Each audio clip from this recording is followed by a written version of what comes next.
Relax, she won't last without us. The comment drew a few quiet laughs. She stood nearby, calm, composed, already erased in their minds. The divorce had been finalized less than 30 minutes ago, and they were celebrating like a burden had been lifted. They believed power had a certain look, a certain voice, a certain confidence that demanded to be seen. She had none of that, or so they thought. What they ignored was how comfortable she was with silence, how rarely she explained herself, how little she needed their validation. In that room, judgment passed freely, dressed as certainty. No one noticed the shift until it was too late, because when her true position emerged, it didn't correct them. It exposed them. Stay with the story. And before we go further, let us know where you're listening from. Drop your city or country in the comments, and subscribe if you enjoy thoughtful, character-driven stories like this. Ilara Vance sat with her hands folded in her lap, the white silk of her dress barely stirring as people passed by. The VIP lounge smelled faintly of polished wood and expensive perfume, a place designed to flatter those who believed they belonged everywhere. She had learned long ago how to make herself small without shrinking. Tonight, she did not need to try. Across the room, Saskia laughed too loudly. The sound skimmed the mirrors and bounced back sharper than it should have. Ilara did not look up at first. She watched her own reflection instead, multiplied endlessly. A woman in white, plain, quiet, easy to overlook.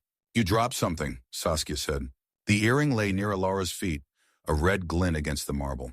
Saskia did not move to retrieve it. She did not need to. Ilara bent down and picked it up. When she straightened, Saskia was already turning to Kalis, her voice sweetened with mock concern. See? Saskia said, smiling. She suits the floor better than the stage. Kalis did not laugh. He rarely did when it mattered. He stood there with his hands in his pockets, eyes drifting past Ilara, as if she were a familiar piece of furniture. Something useful once. Something easily replaced. Ilara handed the earring back. Their fingers brushed. Saskia recoiled just slightly, enough to be noticed, not enough to be challenged. Ilara let her hand fall back to her side. Rowena Thorne cleared her throat from the armchair near the window. She had not looked at Ilara since entering the room. She did not need to. Her presence filled the space anyway. Kalis, Rowena said, dabbing the corner of her mouth with a lace handkerchief. We are running out of time. Sign quickly. There is no reason to let unnecessary shadows interfere with tonight's fortune. Unnecessary shadows. Ilara felt the phrase settle, heavy but familiar. She had learned how to stand in them without being swallowed. Kalis stepped closer, finally meeting her eyes. Only for a second. His gaze slid away again. You know why this is happening, he said. His voice was calm, rehearsed. I need a partner who can help me shine. You have always been so still, Ilara. Still. The word echoed in her head, quieter than anger, sharper than hurt. She thought of all the times she had stayed silent so he could speak. All the nights she had listened while he explained the world to her, as if she had not already built one of her own. Rowena placed the folder on the glass table between them. The sound was deliberate, final. Ilara opened it. She read quickly. She always did. There was nothing new there. Just signatures waiting to happen, spaces prepared for absence. Do you have any last words? Saskia asked, her red lips curving upward. Ilara closed the folder. She reached for the pen without hesitation. I have learned, she said softly, that silence is often mistaken for surrender. Kalis stiffened. He watched her sign, his name already printed, hers flowing beneath it with quiet certainty. When she finished, Ilara removed her wedding ring. It was thin, almost forgettable. She placed it on the glass table. The metal struck the surface with a dry, final sound that cut through the room more sharply than raised voices ever could. She smiled then, small and controlled. Silence, she added, meeting Kalis's eyes at last, usually means the wave has not arrived yet. No one responded. Even Saskia hesitated as if unsure whether to laugh or step back. Ilara stood. She did not wait for permission. She did not look at Rowena. She walked toward the side door, her reflection splitting and reforming with each step. Behind her, she heard the soft tear of lace as Rowena wiped the armrest again. The hallway outside was quieter, cooler. Ilara paused, allowing herself one breath. Just one. Her heart was steady. That surprised her more than anything. She reached into her purse and took out her phone. It's done, she said. Yes, madam, a man's voice replied. Calm, precise. She ended the call and continued down the corridor, the sound of applause beginning to rise from the main hall. Somewhere beyond those doors, they were celebrating success, legacy, names carved into light. Ilara adjusted the pearl pin in her hair. The mirrors were behind her now. And for the first time that night, she did not look back. The applause reached Ilara before the doors opened. It rolled through the hall in waves, practiced and eager, the sound of people congratulating themselves for being present at the right place, at the right time. Ilara paused just beyond the threshold. The gold fabric rested against her shoulders like a quiet promise, heavy but familiar. She did not adjust it. She did not need to. Beside her, Darian Nix waited without looking at the room. His hand hovered near the train of her dress. Ready, not servile, but precise. He had learned her rhythm long ago. "On your signal," he said. Ilara nodded once. The doors swung open. Light flooded toward her. Chandeliers fractured into constellations across polished floors. Conversations broke apart mid-sentence. Faces turned, then stilled. The master of ceremonies faltered, just briefly. "And now," the man continued, voice recovering, "please welcome the new diamond sponsor of tonight's ceremony, the chairwoman of Aurelia Group." Ilara stepped forward. The gold caught the light and answered it. Not loudly, not greedily. The stones along the bodice reflected with controlled brilliance, as if the dress itself understood restraint. The train whispered across the floor behind her. Darian lifted it slightly, his movements seamless, practiced, unremarkable to anyone who did not understand power. Ilara did not search the crowd. She did not need to. She felt them. Someone dropped a glass. The sound shattered the applause for a fraction of a second before being swallowed again. She recognized that pause. She had lived inside it for years. Rowena Thorne stood frozen near her table, lace gloves clenched tight enough to crease. Champagne dripped slowly from her fingers onto the carpet. No one rushed to help her. Ilara noticed that too. Saskia's smile cracked first. Her eyes locked onto the dress, the cut, the unmistakable craftsmanship. Recognition came fast, followed by disbelief. Ilara watched her swallow. "That's impossible," Saskia whispered too loudly. Kellis stood beside her, unmoving. His gaze traced Ilara's outline as if his eyes were refusing to accept new instructions. He tilted his head, searching for something familiar, something small, something quiet. He found nothing. Ilara reached the center of the hall and stopped. The applause swelled again, louder now, eager to align itself with whatever authority had just entered the room. She inclined her head slightly, acknowledging it without bowing. Darian leaned in just enough for her to hear. "They are adjusting." "They always do," Ilara replied. The host extended a hand. Ilara accepted it briefly, her grip firm, her expression unreadable. "An honor," he said. "For both of us," she answered. The word carried weight. The host felt it. He stepped back. Ilara turned. Her eyes finally met Kalis's. He smiled instinctively, the old reflex kicking in late. He took a step forward, then another, as if approaching a stranger he believed he once knew. "Good evening," he said. "I don't think we've been introduced." Ilara studied him. Not cruelly, not kindly. The way one studies a painting in a gallery that no longer belongs to them. "I'm afraid not," she said. "Enjoying the event?" He hesitated. "Very much. It's impressive." She nodded. Aurelia prefers precision over noise. Saskia slipped in beside him, her voice light, her posture rehearsed. "You look stunning. That dress. It feels familiar." Ilara took half a step back. Darian moved instantly, positioning himself between them with polite efficiency. "Please maintain distance," he said calmly. "The chairwoman's attire is insured at a value exceeding most personal brands." Saskia flushed. Her lips parted, then closed again. She laughed, thin and brittle. Rowena approached next, slowly, carefully, authority carried on memory alone. "Ilara," she said, her tone measured. "I didn't realize you would be attending." Ilara met her gaze for the first time that evening. She lifted one eyebrow. Nothing else. Security appeared without sound, not aggressive, just present. "Madam," one of them said to Rowena, "your seating is this way." Rowena opened her mouth, closed it, allowed herself to be guided away, her spine rigid, her silence louder than protest. The music resumed. The waltz began. Ilara remained where she was, surrounded by new faces, new alliances forming in real time. She felt it shift. The room had chosen. She lifted her glass, not in toast, in acknowledgement.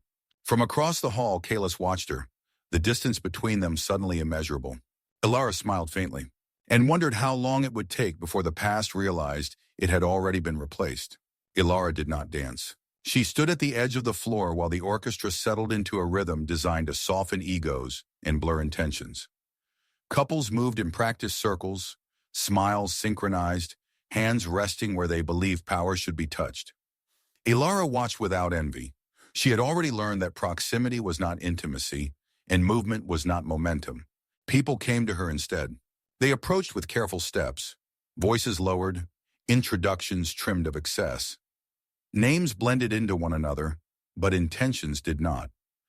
Ilara listened, nodded, offered brief replies that revealed nothing while confirming everything. She felt Darian's presence just behind her shoulder, constant and unobtrusive. "Chairwoman," a man said, bowing slightly, "your sponsorship changed the tone of the evening." "That was the intention," Ilara replied. She took a sip of champagne. It tasted clean, uncomplicated. From the corner of her vision, she felt him before she saw him. Kalis hesitated at the boundary others respected instinctively. He waited for an opening that never arrived. When he finally stepped forward, the music swelled, as if to mark the miscalculation. "Excuse me," he said. "May I have a word?" Ilara turned to him slowly. She allowed the silence to stretch just long enough to be noticed. "I'm sorry," she said. "Have we met?" The question landed without force. That was what made it sharp. Kalis blinked. He smiled again, uncertain now. "It's me."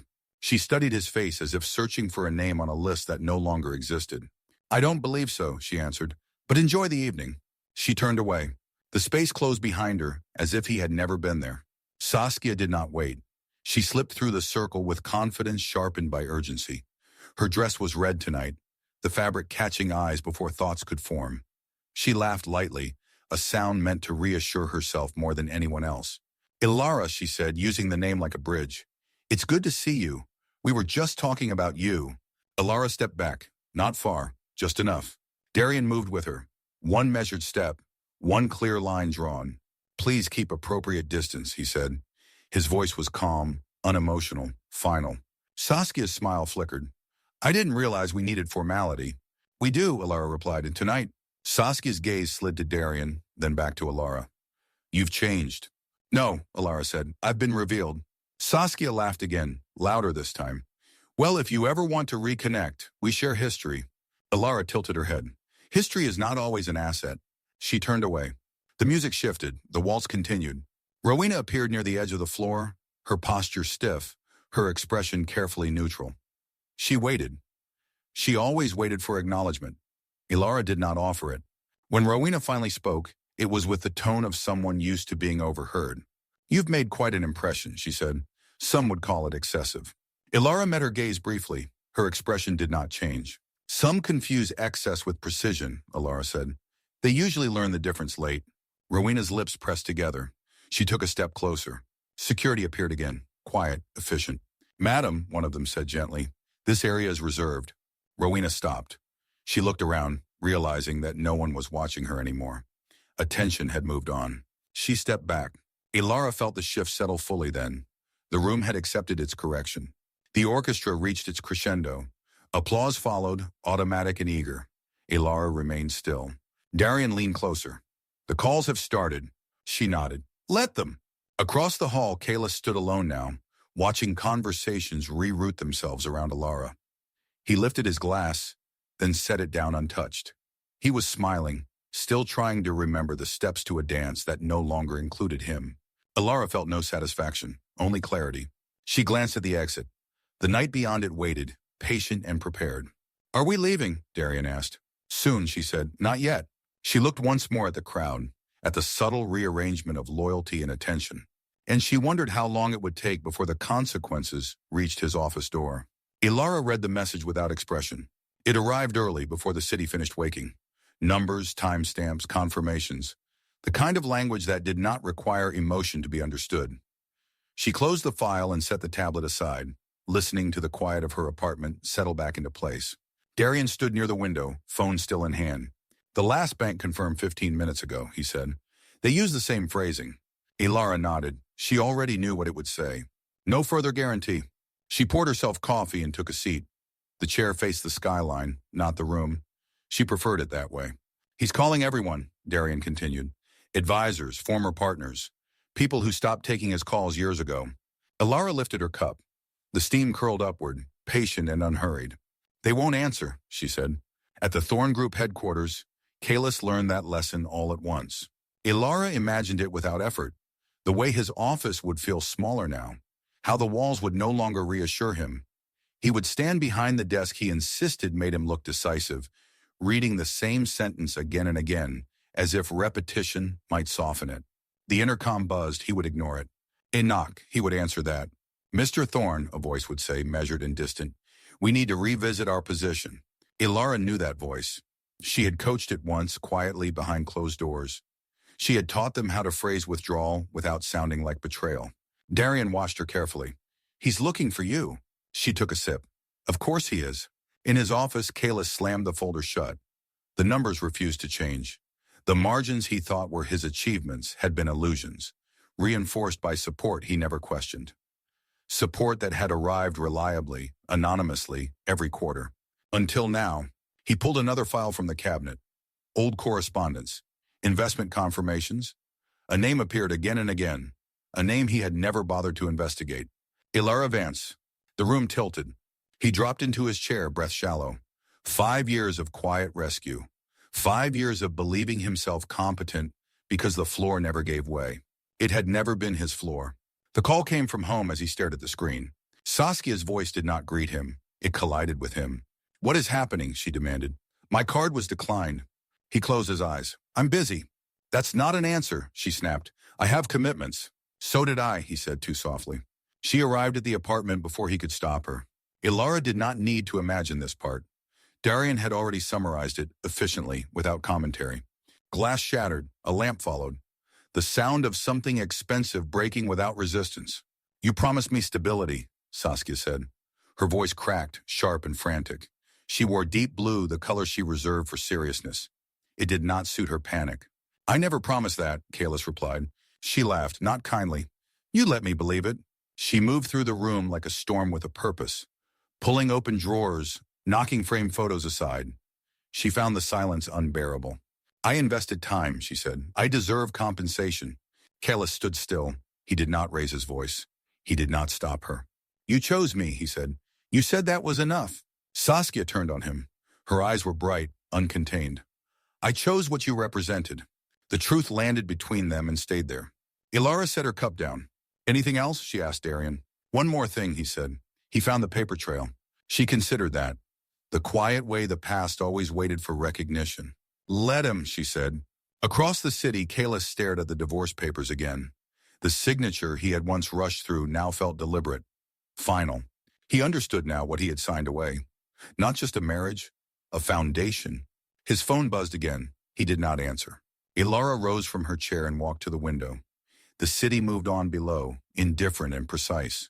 How long until the board reacts? She asked. By the end of the day, Darian said. They're calling it unavoidable. Ilara smiled faintly, not with satisfaction, with inevitability. She reached for her coat. Where to? Darian asked. Nowhere, she replied. Let gravity do the rest.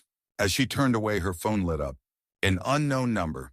She did not answer. Yet. Ilara paused in front of the painting longer than necessary. It was an abstract piece. All muted golds and pale yellows, layered in uneven strokes. Most people passed it without stopping. Ilara didn't. She felt the rhythm in it, the patience, the way something delicate could still claim space without asking permission. She rested her hand lightly against her abdomen, the movement instinctive now, protective, certain. Would you like to acquire it? The curator asked, hovering nearby with careful politeness. Ilara smiled faintly. Not today. She stepped away, allowing the crowd to fill the space she left behind. The gallery hummed with quiet conversations, restrained admiration, glasses clinking softly. It was the kind of evening where people pretended art was the point, while watching one another for signs of leverage. Ilara moved slowly through the room.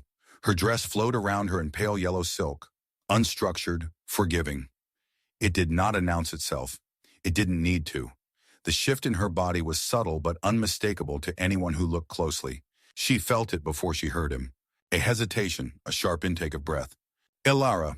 She turned. Kalis stood a few steps away, thinner than she remembered, his suit hanging with less confidence. His eyes went first to her face, then lower, then back again as understanding rearranged itself too quickly. He swallowed. I didn't know you would be here, he said. I was invited, she replied. His gaze dropped again, this time without pretense. His voice followed, uncertain. Is that? Ilara placed her hand over her abdomen, not to hide it, to acknowledge it. Yes. The word landed cleanly, no softness, no apology. Callus's breath left him in a rush. It's mine? She studied him, really studied him. The desperation in his eyes, the instinctive reach for relevance. No, she said, it's not. The silence stretched. He nodded once as if absorbing a verdict he had always been unprepared to hear. I see, he murmured. You don't, Ilara said, but you don't need to. He looked away then, his jaw tightening. You always did this, he said quietly. You always moved on without letting anyone follow. She did not answer. Behind him, a ripple moved through the crowd. Ilara felt it before she saw its source. Rowena. She was seated near the entrance, her posture stiff, her hands resting on the armrests of a wheelchair that did not quite belong to her.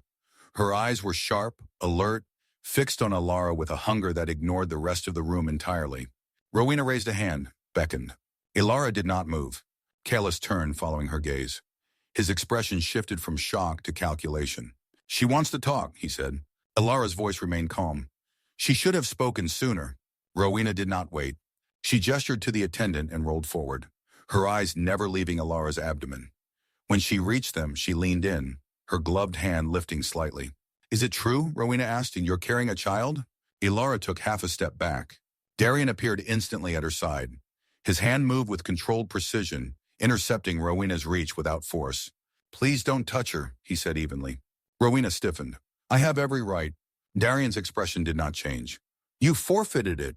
Rowena's eyes flickered. Anger. Calculation. Something like regret that arrived far too late. That child belongs to this family, she said. Blood matters. Ilara met her gaze fully now. Her voice did not rise. You were very clear, Ilara said. You said my blood was inconvenient. Rowena opened her mouth, closed it. The moment fractured around them. Conversation stalled. Attention gathered, careful and contained. Ilara turned away first. Come, she said to Darian. They moved together through the gallery, leaving silence in their wake. Ilara felt the weight of eyes on her back, curiosity mixing with something more dangerous. Possession. Outside, the air was cooler. Ilara exhaled slowly. Darian opened the car door. Are you all right? She nodded. Yes. As she settled into the seat, her phone vibrated. A message from Darian's secure line. Brief, precise. Saskia had begun making calls, selling fragments, trading secrets, acting as if the fire would not reach her. Ilara closed her eyes. Good, she said softly. The car pulled away. Behind them, Rowena watched the street empty, her fingers curling into the lace on her lap. The future had just slipped beyond her reach. Ilara listened without interrupting. Darian stood across from her desk, tablet angled slightly upward, the screen glowing with maps, timestamps, and flight numbers. The room was quiet except for his voice, controlled and factual. The way he delivered information meant to land cleanly. She booked a one-way ticket, he said. Early morning, private terminal. She's carrying documents copied from Thorn Group archives. Ilara's hand rested on the edge of the desk. Still, steady. She waited longer than I expected, Ilara said. She believed the chaos would buy her time, Darian replied. It didn't. Ilara looked out the window. The city below moved with indifferent precision. She had learned to trust that rhythm. It never favored panic.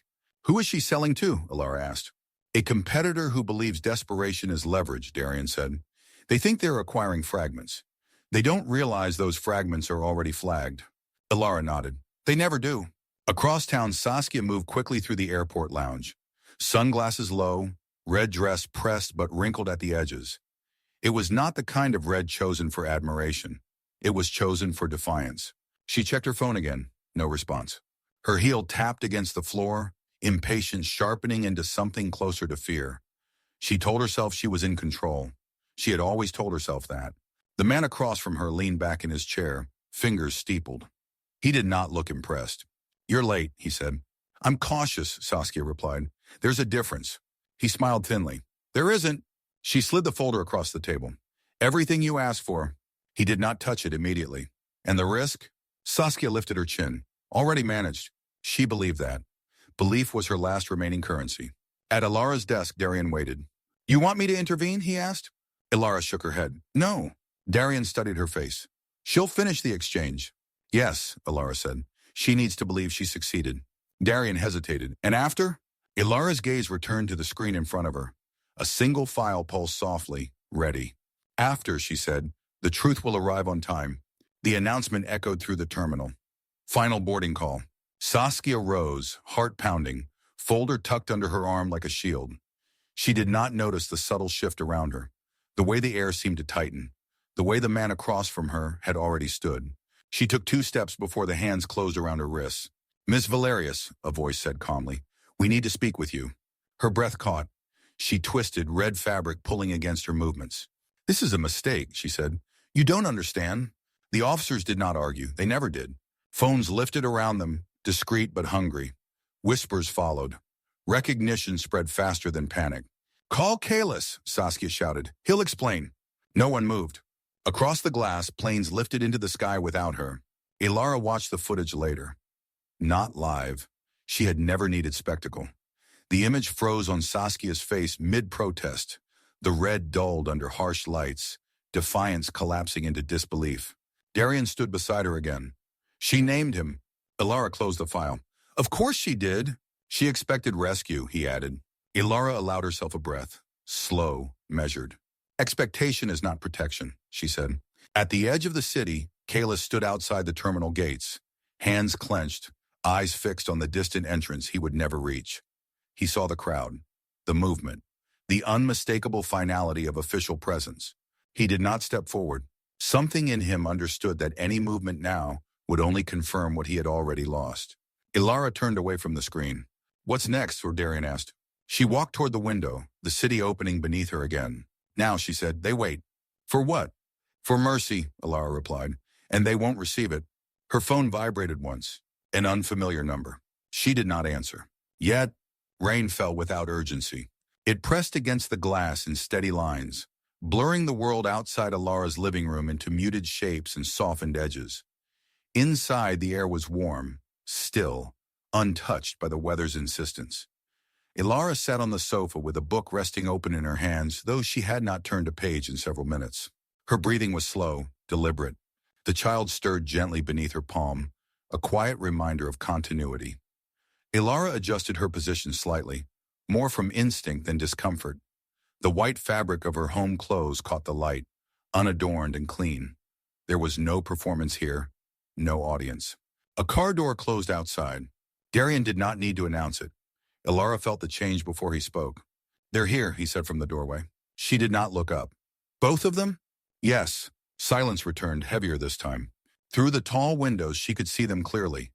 Kalis stood at the gate, his shoulders hunched against the rain, his coat already darkened and heavy.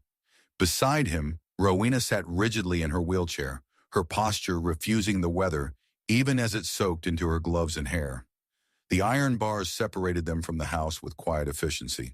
They did not ring the bell. They waited. Ilara watched them without expression. Time moved differently when no one was pleading aloud. They've been there for 20 minutes, Darian said. Security is waiting for instruction. Ilara closed the book. No, she said. Let them wait. Outside, Kalis leaned closer to his mother, adjusting the collar of her coat. The gesture was clumsy, unpracticed. Rowena did not thank him. She stared straight ahead, eyes fixed on the house, as if willing it to recognize her. Finally, she spoke. Her voice did not carry inside, but Ilara imagined it easily. She had never needed to hear Rowena clearly to understand her intentions. Kalis knocked then. Not hard, not soft. The sound echoed briefly before dissolving into rain. Ilara did not move. Another knock followed, this one hesitant. Darian turned slightly toward her. Do you want me to tell them to leave? Ilara shook her head. No. She rose and walked toward the window. Not close enough to be seen clearly. Just enough to observe. Kalis lifted his head. For a moment, their eyes met through layers of glass and water. His expression shifted, hope flickering despite everything that had taught him better. He opened his mouth. Ilara turned away. Rowena spoke again, sharper this time. She gestured toward the house, her hands slicing the air in short, frustrated motions. Kalis bent closer to listen. He nodded, then knocked again. Harder now. Ilara, he called, please. The words scraped the silence. Ilara stopped near the bookshelf. She rested her hand against the shelf's edge, grounding herself. She wants the house, Darian said quietly. The bank notice went through this morning. Ilara nodded. She had already seen it. And you, Darian asked her, do you want to say anything? She considered the question, not the answer. No, she said. Anything I say would be misunderstood as mercy. Outside, Rowena's composure cracked. She struck the armrest of her chair once, sharp and sudden. Kalis flinched. The rain intensified. Minutes later, headlights appeared at the end of the drive. A vehicle marked with the bank's insignia rolled forward, tires cutting clean lines through water pooled on stone. Two figures stepped out, folders in hand. Kalis turned, panic overtaking restraint. He spoke rapidly, hands moving, pleading now without dignity. The officials listened with practiced neutrality. Rowena straightened. Her chin lifted, pride clinging to posture even as her fingers trembled. Papers were presented, a pen offered. Rowena hesitated. The rain soaked through everything. Ilara watched as Kalis took the pen instead. His signature came first, hurried and uneven. Rowena followed slower, her hands stiff, her name pressed into the page with reluctant precision. The officials nodded and returned to their car. The gate remained closed. Kalis stood frozen, rain dripping from his hair, his shoulders sagging under a weight he had never learned to carry. He turned back toward the house once more. Ilara had already stepped away. She returned to the sofa and sat down, exhaling slowly. The quiet reclaimed the room. Behind her, Darian waited. They're leaving, he said. Ilara did not respond. Outside, Kalis pushed the wheelchair down the drive, rain trailing behind them like a final erasure. Neither of them looked back again. Ilara placed both hands over her abdomen. The storm passed. The lights dimmed without announcement. Ilara stood just beyond the curtain, her daughter balanced easily against her shoulder, the small weight grounding her in a way no boardroom ever had. The gold fabric of her dress caught the low light and softened it, the color familiar but transformed. This was not the sharp brilliance of arrival. This was warmth, continuity. The child shifted, fingers curling into Ilara's dress. Ilara smiled, a private expression meant for no one else. They're ready, Darian said quietly. She nodded. The curtain parted. Applause rose immediately, not rushed, not forced. It carried recognition rather than surprise. Ilara stepped forward with steady ease, her pace unhurried. She did not search the audience. She did not need their approval. Still, she felt the collective attention settle, respectful and patient. Behind her, the screen lit up with the name of the new collection. The Phoenix. Ilara stopped center stage. This collection, she said, her voice clear and unadorned, was not inspired by loss. The room quieted further. It was inspired by endurance. She shifted her daughter gently, the movement unself-conscious. The audience noticed. They always did. Precious things, Ilara continued, do not prove their value by how loudly they are admired. They prove it by how they endure pressure, by how they emerge intact. She paused, not for effect, for truth. This is not a story of revenge, she said. It is a story of return. Applause followed, warm and sustained.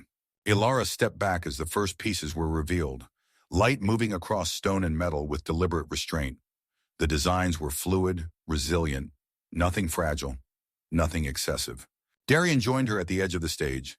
His hand brushed hers briefly, not in ownership, not in display, in recognition. You did well, he said. She looked at him. We did. Across the city, a different screen flickered to life. Kalis stood beneath it, hands buried deep in his coat pockets. The night air smelled of rain and pavement, the kind of street where people passed without looking up. The image above him froze on Ilara's face, serene and radiant, her daughter cradled close. He watched until the screen shifted to something else. For a moment, his reflection stared back at him from the darkened glass. Smaller. Unremarkable. He smiled faintly, not bitterly, not kindly. Then he turned and disappeared into the crowd. Back inside the hall, Ilara moved through the final applause, greeting partners and patrons with measured warmth. The evening unfolded smoothly, without urgency. She noticed how easily people deferred to her now, how naturally space opened when she passed. Later, away from the noise, she stood near the balcony doors with Darian beside her. The city stretched out beyond them, bright and indifferent. She's sleeping, Darian said, glancing at the child. Ilara looked down. Her daughter's face was peaceful, untouched by the weight of history. She won't remember any of this, Ilara said. Darian studied her profile. That's the point, isn't it? Yes, Ilara replied. She will only know what we build next. The doors behind them closed softly, sealing off the celebration. The night outside waited, open and unfinished. Ilara rested her hand over her daughter's back and stepped forward. Not toward the past, toward whatever would come after silence. Sometimes the quietest endings linger the longest. Not because they explain everything, but because they leave space for recognition. In the silences between words, many of us can glimpse familiar patterns. How power shifts without warning. How dignity is tested not by noise, but by restraint. How some people are dismissed not for what they lack, but for what others refuse to see. This story does not ask to be believed as a single event. It asks to be felt as a reflection of choices made behind closed doors, of respect given too late, of strength that grows quietly, often unnoticed, until it can no longer be ignored. If any moment resonated with you, it may be because you have witnessed something similar, or lived it, or you are still finding your way through it. Thank you for listening with patience and openness. If you wish, share what stayed with you, or how you would have responded in the same silence.